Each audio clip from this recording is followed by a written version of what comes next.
Okay, we did two half-hour, 145-minute, and we're continuing on through Biblical Series 4. A, it's not that easy to dispense with, and B, the other thing is you dispense with it at your peril, because what I have seen as well is that the people that I've seen who've been really hurt have been hurt mostly by deceit. And that's also worth thinking about, that, you get walloped by life. There's no doubt about that. There's absolutely no doubt about that. But I've thought for a long time that maybe people can handle earthquakes and cancer and even death, maybe. But they can't handle betrayal, and they can't handle deception.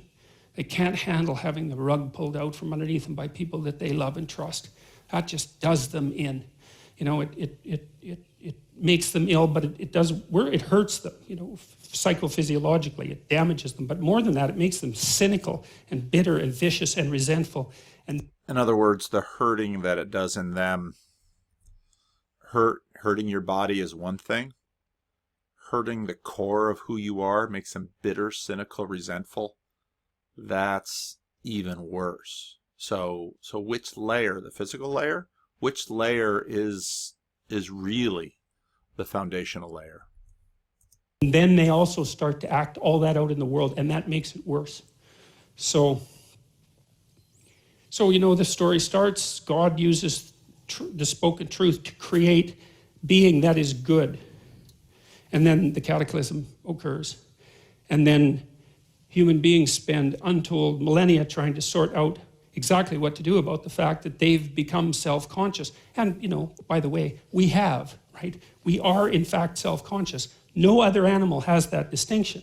Now, you'll read that chimpanzees can, for example, if you put lipstick on a chimpanzee, it's kind of a strange thing to do. Yeah. Well, I won't pursue that any further. But the chimpanzee will wipe off the lipstick if you show it a mirror. Huh. And dolphins seem to be able to recognize themselves in mirrors. And there is the glimmerings of self-conscious recognition in other animals. But to put that in the same conceptual category as human self-consciousness is, to my way of thinking, it's uninformed to say the least, but I also think that it's motivated. It's motivated by a kind of anti-humanistic underlying motivation, because our self-consciousness is so incredibly developed compared to that they're hardly in the same conceptual universe. It's like comparing the alarm cries of vervet monkeys when they see a predator to the language of human beings. It's like, yeah, there's some similarities, man. There are utterances, and there are utterances with meaning, but they're not language. And the self-consciousness of animals is proto-self-consciousness, and it's only there in a very small number of animals. And it's nothing like ours. They're not aware of the future like we are. They're not aware of their boundaries in space and time. And that's the critical thing, and most particularly time. Human beings discovered time. And when we discovered time, we discovered the end of each of our being. And that made all the difference. And that's what the story of Adam and Eve is about. So, Genesis 1 is derived from the priestly source, where God is known as Elohim or El Shaddai. And there's God in the singular, and there's gods in the plural. And I suppose that's because it seems that if you analyze the history of the development of monotheistic ideas, that monotheism emerges out of a plurality of gods. And as I mentioned, I think it's because the gods represent fundamental forces at minimum, and those fundamental forces have to be hierarchically organized with something absolute at the top, because otherwise they do nothing but war, right? You have to organize your values hierarchically, or you stay confused. And that's true if you're an individual, and it's true if you're a state. If you don't know what the next thing you should do is, then there's 50 things you should do, and then how are you going to do any of them? You can't. You have to prioritize. Something has to be above something else. It has to be arranged in a hierarchy for it not to be chaotic. And so there's some principle at the top of the hierarchy, and maybe the organization of the gods over time. That's the battle of gods that Mircea Eliade talked about. And if you're interested in that, you could read A History of Religious Ideas, which I would really recommend. It's a 3-volume book. It's actually quite a straightforward read as far as these things go. And Eliade does a very nice job of describing how and even why polytheism tends towards monotheism. Even in polytheistic cultures, there's a strong tendency for the gods to organize themselves in a hierarchy with one god at the top. In a monotheistic culture, in some sense, all the other gods just disappear across time and there's nothing left but the top god. But even in a polytheistic society, there's a hierarchy of power among the gods. And if, I don't remember which week it was, but in my Ezekiel class, this conversation, which I really wish I could have found then, was amazing because when, for example, the Babylonians destroy, they kick little Judea's butt.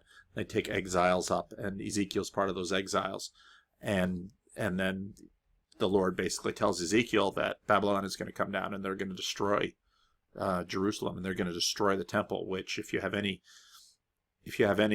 thought the fall of the World Trade Center and the attack on the Pentagon was dramatic for an American, that's just a taste of what the destruction of the temple was for the people of Judah in terms of their being, in terms of their entire worldview.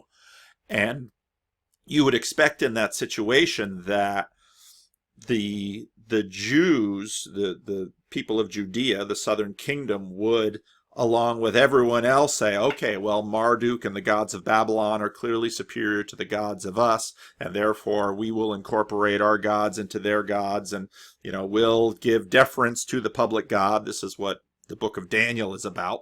We'll give deference to this public god, but maybe we'll worship our own tribal ancestral gods at home, blah, blah, blah. The word of the Lord comes to Ezekiel, and in a sense, the Lord says, Babylon is my tool. What? The gods are supposed to have these proxies. Babylon is my tool. What do you mean Babylon is your tool? And then Ezekiel is out by this drainage canal outside of Babylon in his refugee camp, and who pulls up but the Lord in his chariot? And this vision in Ezekiel of the wheels. And it's like, well, what's going on? Well, what happens is that the prophetic word transcends this pattern of God hierarchy, and the Lord puts himself right at the top and says, I destroyed Jerusalem. I destroyed my own temple. And it's just like, but here's the crazy thing. You might think, oh, well, some nutty Hebrew prophet whose mental health was suspect. If you read the book of Ezekiel, there are signs there that have caused some commentators to say, well, maybe he was schizophrenic or had mental health issues. Comes up with the idea that the God of the Hebrews is actually running the whole show and running Babylon, and he can employ Babylon and Assyria to punish his disobedient and adulterous people. And wow, isn't that a neat idea? But you'd better listen to Peterson and say, no, that's an incredible idea, because here's the thing. We have churches all over the city of Sacramento and all over North America and all over the world, not to Marduk, but to the Lord. Well, what does that mean? Well, that means that idea transformed the world. Well, how powerful are ideas? Well, I think Jung has a point. Ideas have people. People don't have ideas. Well, this idea owned the world. And people believed it. Well, why did they believe it? Well, and this insignificant tribe of people who, they had, some day in the sun under David and Solomon, and a few glory times after that, but nothing insignificant to that. Their story wins out over everyone else's story. Why? Because of power? Because the winners of history wrote the rules? Now, if the winners of history wrote the rules, we'd be worshiping Marduk, not the Lord. So what does that mean? And what does it mean? The first story is newer than the second one. So the story I'm going to tell you today is actually older than the one I already told you, even though their order was flipped by the redactor, who's the hypothetical person or persons who edited these stories together. And we don't know exactly why he or the committee or what. I suspect it was a single person, but who knows? We don't know why the stories were edited together in the order that they were edited together, but we could infer. I mean, they were edited together in that order because the editor thought they made sense that way, because that's what an editor does, right? An editor tends to take diverse ideas. And then usually what happens in terms of biblical studies is you ask, what sense do they make in the order that they're in? And then to organize them in some manner that makes sense. And part of the manner that makes sense is that you can tell them to people and the people stay interested, and you can tell them to people and people remember them. That's one of the ways you can tell if you've got an argument right, because it's communicable and understandable and memorable. And so this person was, let's say, motivated by intuition to organize the stories in this particular manner. So the Yahwist strand contains the stories, the classic stories in the Pentateuch. That's 5 books: Genesis, Exodus, Leviticus, Numbers, and Deuteronomy, which we'll try to get through perhaps in these 12 lectures. We'll see how it goes. It's strongly anthropomorphic. So the God in the Yahwist account is, for all intents and purposes, a sort of meta person. And I dealt with that a little bit last week because people tend to, think of that as unsophisticated. But when you think that the mind, the ground of consciousness, is the most complex thing that we know of, then it's not so unsophisticated to assume that the most complex thing that there might be is like that, or at least it's as good as we can do with our imaginations. And so I don't think it's so unsophisticated. It's also the case, and this is practically speaking, is that it is not at all unreasonable to think of God the Father as the spirit that arises from the crowd that exists into the future. Right, and we talked about that in relationship to the idea of sacrifice, at least a little bit, or we're going to. And I don't know what he means by that, but I suspect he got it from Jung. You make sacrifices in the present so that the future is happy with you. And the question is, what is that future that would be happy with you?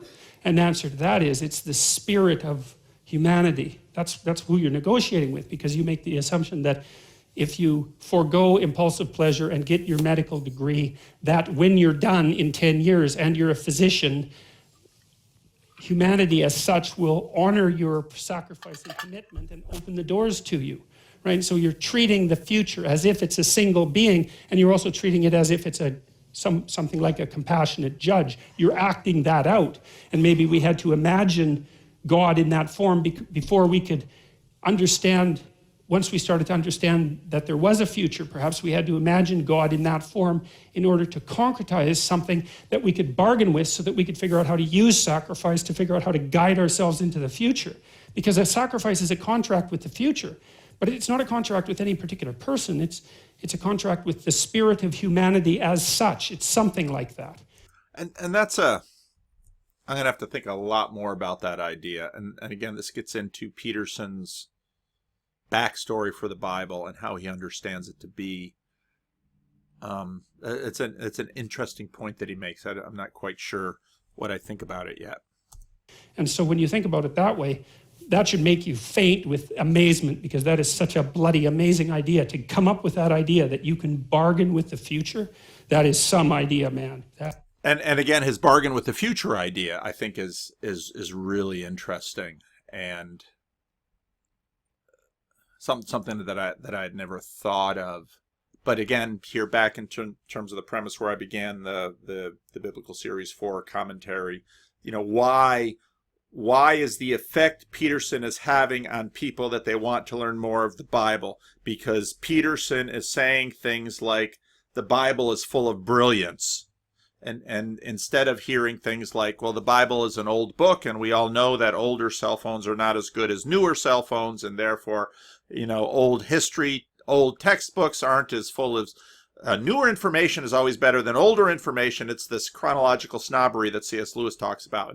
And here Peterson is, in a sense, upending this and saying there is incredible brilliance in the Bible that we are simply not taking stock of. That's like the major idea of humankind. We suffer. What do we do about it? We figure out how to bargain with the future, and we minimize suffering in that manner. And we would also have to point out that implied in that is that we know we will suffer in the future, and in a sense, what occupies local television and news are all stories about the future. And if you read one of the things on my list is I want to reread Charles Taylor's A Secular Age, and I want to read more of Charles Taylor's books. Charles Taylor, phenomenal philosopher who writes excruciatingly long books. But this orientation towards the future, Taylor says, is a product of this, not a simple subtraction story, which is what Taylor is trying to argue against, but is what is created by our secular age and some of the steps that we have made on the way to this. And so as I, in the process of doing these videos, I've been reviewing a lot of my philosophy. There's at some point, I want to, again, as I said before, I want to talk a bit about more Descartes and Locke, because the conversation that we're having right now is nested in that. And so we're going to have to talk to Hume, and we're going to have to talk to C.S. Lewis in Miracles. If we, even if we don't agree with what everyone says along the way, it's important to understand where we're located along the way. Like no other animal does that either, like lions, they just eat everything. I think a wolf can eat 40 pounds of meat in a single sitting, right? It's like there's some meat, eat it. It's like not like save some mammoth for tomorrow. That's not a wolf thing, man. That's a human thing, and that might mean you have to be hungry today. Or maybe you're a farmer, several thousand years ago, 6,000 years ago or so, when agriculture first got going, and you're starving to death, waiting for the spring planting, and you think we bloody well better not eat those seeds, right? And that's really something, to be able to control yourself, to make the future real, to put off what you could use today, and not just in some impulsive manner. Man, maybe your kids are starving to death. You think, we are not touching the seeds that we need for the future. And for human beings to have discovered that, and then to also have figured out that we could bargain with the future, it's like, man, that's something. And I think that the stories that are laid out in this book actually describe, at least in part, the process by which that occurred. And this, what he says right there is so important and is so indicative of his project. And we all get this and act this out. Well, actually, as Americans, we're getting it less and less and acting it out less and less often. But how did we get this way? And so Peterson is saying, well, these stories are a record of how we got this way. It's not the kind of chronological snobbery that we say, oh gosh, can you imagine animal sacrifice? How primitive. And Peterson's saying, no, wait a minute. You practice sacrifice when you go to school and go to bed on time and get up in the morning and go to work and sacrifice for your family and kids. You practice sacrifice even if you're not killing an animal in your backyard and putting it on the fire. Although you practice sacrifice in order to take a dead animal and put it on a barbecue and then we eat it. This is, let's not be too full of ourselves here. The Yahweh stories begin with Genesis 2:4. This is the account of the heavens and the earth, wind. So there's two real creations. And this is the account. I was going to pull up a commentary, but it's the Toledot structure, and it structures a lot of Genesis. And the scholars aren't really exactly sure what, these are the generations, these are the histories. This is, and it's always connected with a name. And that kind of the book of Genesis is highly structured. Scholarly debates about its structure and the meaning of its structure continue to endure. But again, if you want to get into the structure of biblical narrative, read Robert Alter. And he basically was the founding father of an entire school of biblical interpretation. It's waning now to some degree, because after Alter wrote his book, everybody was finding chiastic structures and structures all over the place. And at some point you have to say, we're probably imposing some of these onto the text. But it's pretty amazing stuff. Stories at the beginning. The newer one, which is the first one, and the older one, which is the second one. And the older one begins in chapter 2, and that's the story that we are getting into now. Adam and Eve are in that, Cain and Abel, Noah at the Tower of Babel, in the Yahweh strand, Exodus, Numbers along, and there's some of the priestly version in there too, as well as the 10 Commandments. Well, there's some lovely representations of paradise. This is Garden of Earthly Delights. What's his name?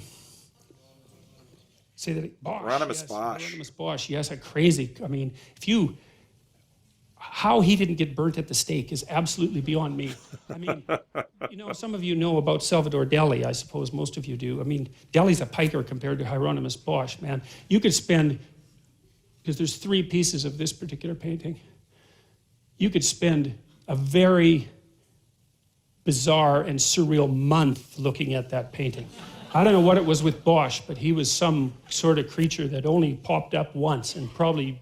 And I often think if I were to go back to college again and get an undergraduate degree, I'd want to get a degree in art history, because boy, there's a lot there, and I didn't spend any time in my undergraduate looking for art history. And now I go to a place like the Getty down in Southern California, and I'm just amazed at the stuff. For the best. And so there's been very many representations of paradise. I mean, God only knows what that is. It's like, I could probably guess, but I won't. And then look, I mean, that's the lion lying down with the lamb, right? So that's this idea that's maybe projected back in time, that there was a time, or maybe will be a time, when the horrors of life are no longer necessary for life itself to exist, right? And I think Peterson,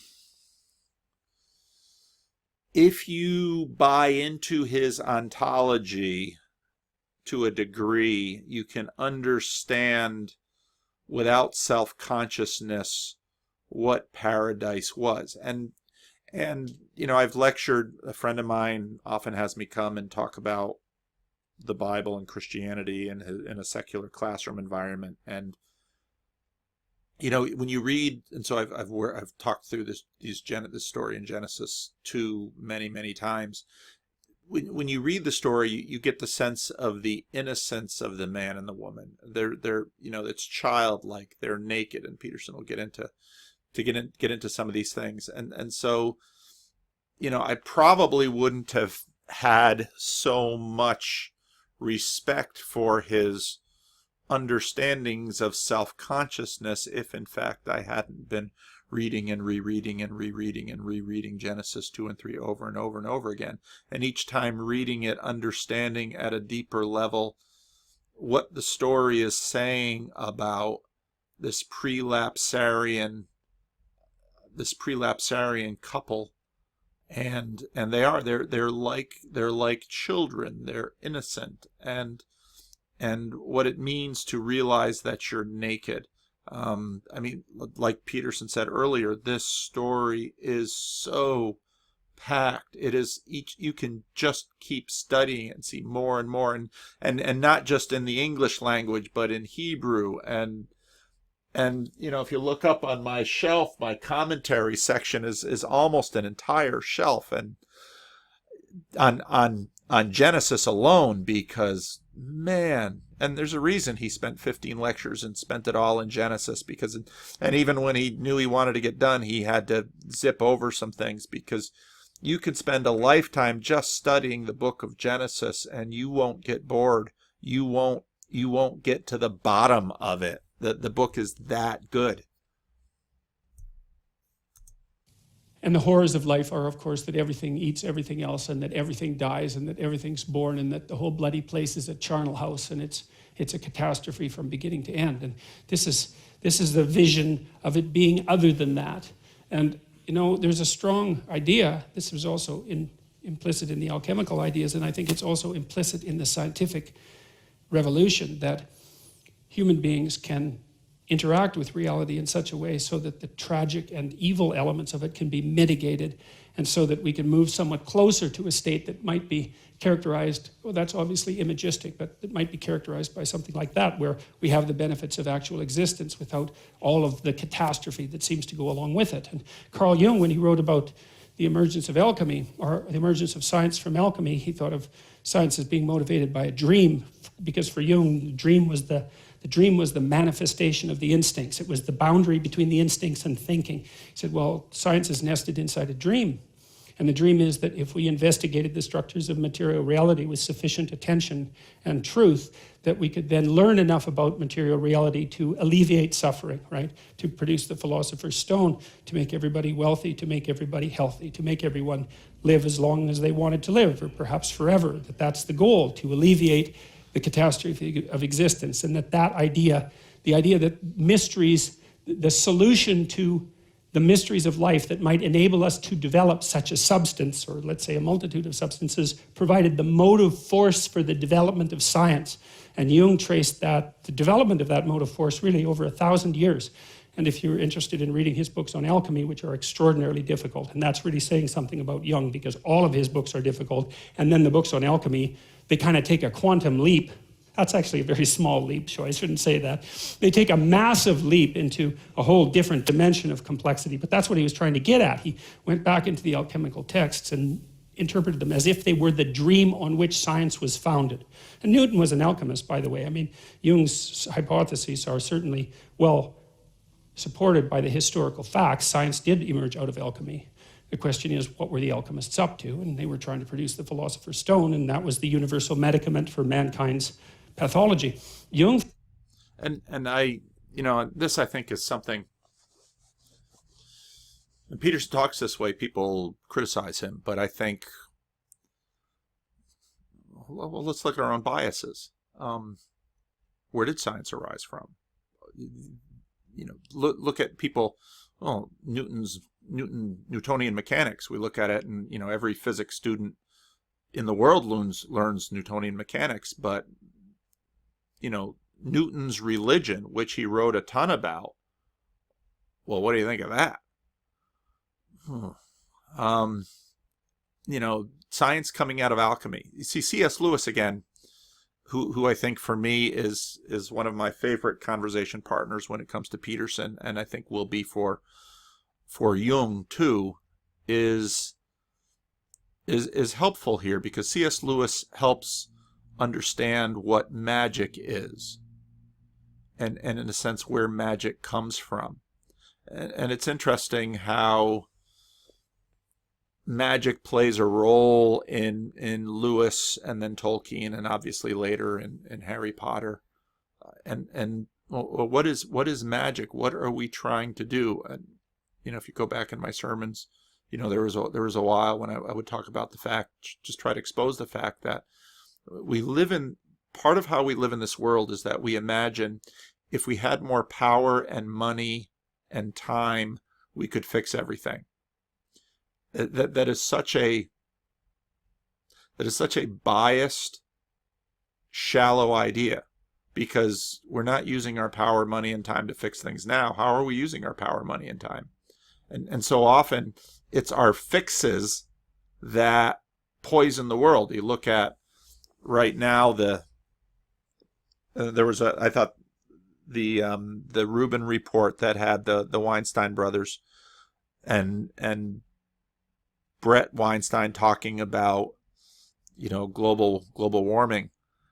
There's a fairly simple chemical reaction that we can look at and say, yeah, the higher levels of these greenhouse gases in the atmosphere and then in the oceans, and then the heating up, if that is true, and I think there's good reason to believe it is true. Well, we all know this. This is simple chemistry.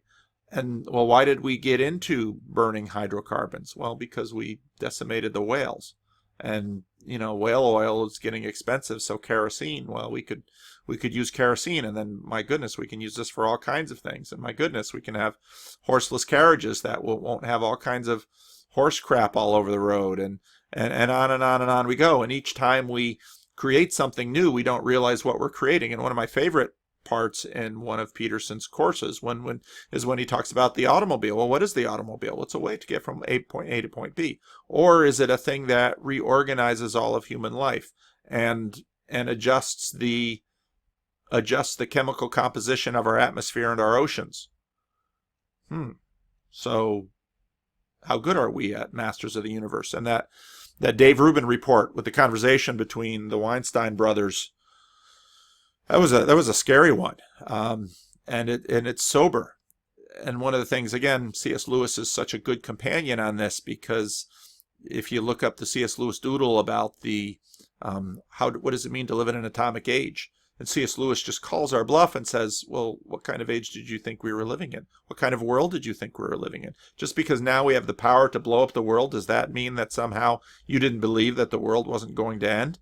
I mean, everybody knows that the world is going to end. And if being is 100%, if being is dependent, and this is, I think, where Peterson and some of the atheist materialists, are in a sense aligned. Peterson's afraid to walk away from them. If being is dependent on the consciousness of myself, well, there's kind of an implicit solipsism in that philosophical position. But if being is dependent upon the consciousness of myself, well, being ends when they put me in the grave. And is there any real question that I'm going to die? Oh, but then we're going to keep people alive. Oh, yeah, right. Really? How's that going to go? And what exactly are you going to keep that alive? And will that be you? And again, both in that Rubin report, they had a very interesting conversation. Or who was talking? No, that was Peterson and Shermer. That was on Peterson's channel. Another really interesting conversation. Again, I mean, all of this for me is just plain fun. And maybe I shouldn't have a right to be having so much fun. Felt that what had happened was that Christianity had promised that, the cessation of suffering, promised it for 1,000 years, and yet suffering went on unabated. And at the same time, Christianity had attempted to really put emphasis on spiritual development, let's say, at the expense of material development, right? And I think that is something that comes up, but I don't know if that's actually fair or true, because Christianity put a tremendous amount in terms of helping reduce human suffering. And if that, again, listen to Peter Kreeft's The Dark Side, which I played in a previous video. Christianity, it was out of the Christian West that hospitals came. It was out of the Christian West that medicine comes. So, people say, Christians aren't invested in this world.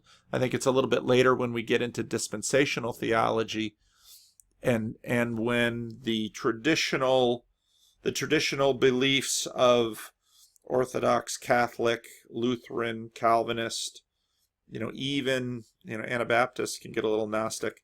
It's not till quite a bit later that certain forms of American evangelicalism following dispensationalism tends to dismiss the goodness of creation that is testified to in the beginning of Genesis. Of material development as something akin to a sin, trying to get a control of impulsivity and all the things that went along with a two-embodied existence. There was a reason for it, but that by about 1000 AD, the European mind, somewhat educated by that point, somewhat able to concentrate on a single point, perhaps because of a very long history of intense religious training, turned its dream to the unexplored material world and thought, well, the spiritual redemption that we've been seeking didn't appear to produce the result that was promised or intended, and so maybe there's another place that we should look, and that was in the damned material world, right? Which was supposed to be, at least according to... And I mentioned before Philip Carey's Philosophy and Religion in the West. I'll probably use some of that when I talk about Descartes and Locke and Hume. This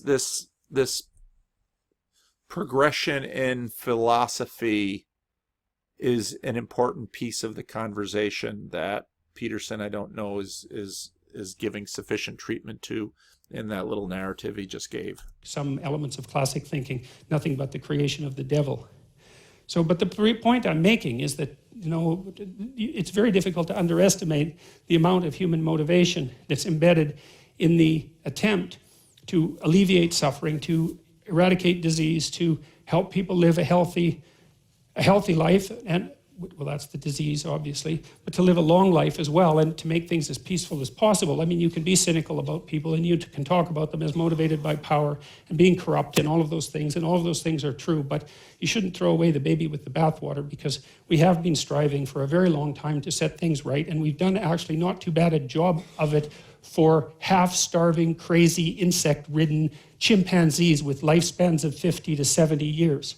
So, you know, we could deserve a bit of sympathy for our position as far as I'm concerned. So, and that's perhaps a good place to stop. And because I'm trying to keep these to 30 minutes, at least in terms of this format, and maybe this will be the last one I do right now. I just did a whole bunch in a row. I have a little bit extra time this week because I have a pulpit exchange with a friend, and so I'll be preaching at City Life instead of here at Living Stones this week. And you know, there's some church reasons why we're doing that. That gives me a little bit of extra time, and so I'm trying out this format again in terms of the commentary series on Peterson. And let me know what you think. Does this format work for you? Does this not work for you? I've got some conversations that I'm planning with some interesting people, and I don't have the status that Peterson has, so you know, I'm not going to have actually, if I worked at it, I could probably get some people that some of you might know. But for me, part of this involves the fun of this for me is meeting real people, because truth is stranger than fiction, and if you meet me, I'll one way or another try and get your story out of you, because I find human stories so interesting, and I find people fascinating, and the diversity, the tragedy, the joy of human life is just amazing. And so I love this has just been a fun project for me from start to finish. Fun in terms of what I can learn, fun in terms of playing with YouTube, fun in terms of meeting new people. So, you know, at this point, I think of today, I've got about 3,500 subscribers. I haven't talked about this in a while. You know, the rate of, when I first started doing this, the rate of change was really fast, and that made me nervous. Well, it's kind of slowed down, and so it's a little easier to keep up with the comments and to keep up with the emails and to not have this overthrow the work that I'm paid to do in my church and my day job. And again, the church has been supportive of this effort. So if this format works for you, let me know. I probably won't have a rough draft to Sunday's sermon this week on my channel, but you know, who knows? I've got a bunch of new videos in mind. We do have to start, just about ready to start the C.S. Lewis Miracle series. Who knows how long that will take? But thanks for watching. Leave a comment and let me know.